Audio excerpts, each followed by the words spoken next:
She was only 14 years old, sitting in the passenger seat of a stranger's car, hands shaking, heart racing, and absolutely sure she was about to die. What she did next shocked investigators, saved her life, and helped catch one of the most dangerous predators in the state. This is the story of the teenager who outsmarted her kidnapper, using a trick so clever, detectives still talk about it today. Her name was Emily Carter, a shy, book-loving 14-year-old from a quiet suburban town in Oregon. She wasn't loud, she wasn't rebellious, she wasn't the type to get into trouble. But one afternoon, what was supposed to be a normal walk home from school turned into one of the most terrifying 6 hours of her life.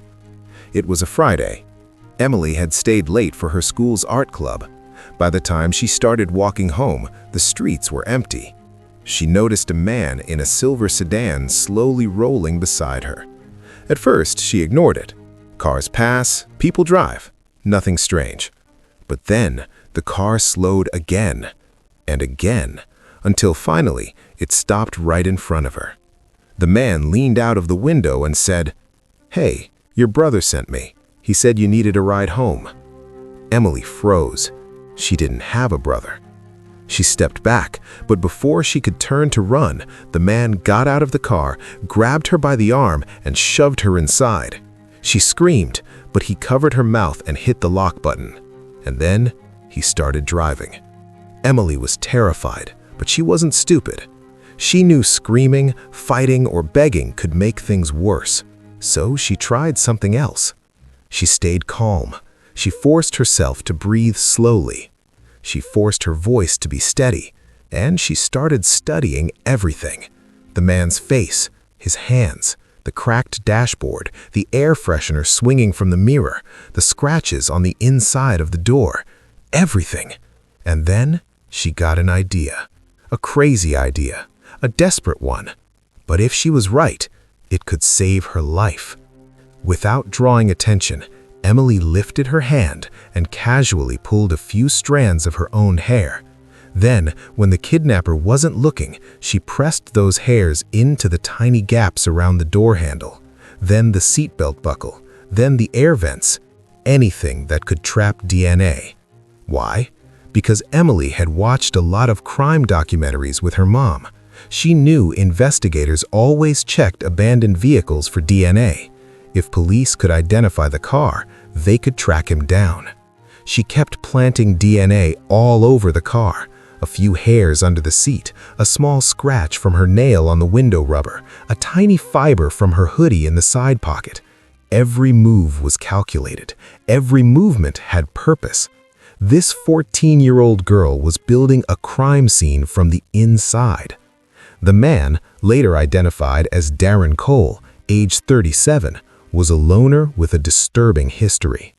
Reports showed he'd been fired from 3 jobs, had complaints filed against him, and lived alone outside the city. And Emily was not the first girl he had tried to take. She was just the first one who outsmarted him. Inside the car, he didn't speak much. He kept glancing at her in the mirror, muttering things she couldn't hear. At one point, he whispered, "You should have just gotten in the car quietly." Emily kept her face calm, but inside she felt like she was going to break. Still, she kept feeding clues to future investigators, one tiny strand of hair at a time. After nearly an hour of silence, the man pulled into a remote area near an abandoned rest stop. He told Emily to get out. He grabbed her by the arm, dragging her toward a rundown shed. Emily knew this was it. She had seconds. While he fumbled with the shed door, she did one final thing. She pressed her fingers hard against the metal handle, leaving full prints. And when he turned away, she took off into the woods, sprinting barefoot, branches cutting her skin. She didn't stop, didn't look back, didn't scream. She just ran. The kidnapper chased her, but she was small, fast, and desperate. Eventually, he gave up. Emily ran until she reached a road where a couple driving home from dinner saw a terrified, shaking teenager waving her arms. They pulled over. She collapsed into their arms and whispered, Please, help me." Police rushed to the scene. Emily told them everything she could: the car, the smell of the seats, the broken vent, the scratch on the radio. But the biggest breakthrough? Investigators later said it was one of the smartest things they had ever seen a victim do. Her hair, her fibers, her fingerprints, all of it led detectives directly to the kidnapper's vehicle and then to the man himself. He was arrested within 48 hours. The lead detective said this girl didn't survive because she was lucky. She survived because she was brilliant. Emily became a symbol of courage, intelligence, and survival. Her story has been taught in awareness programs across multiple states, not because she was a victim, but because she fought back with her mind. She didn't win with strength, she won with strategy.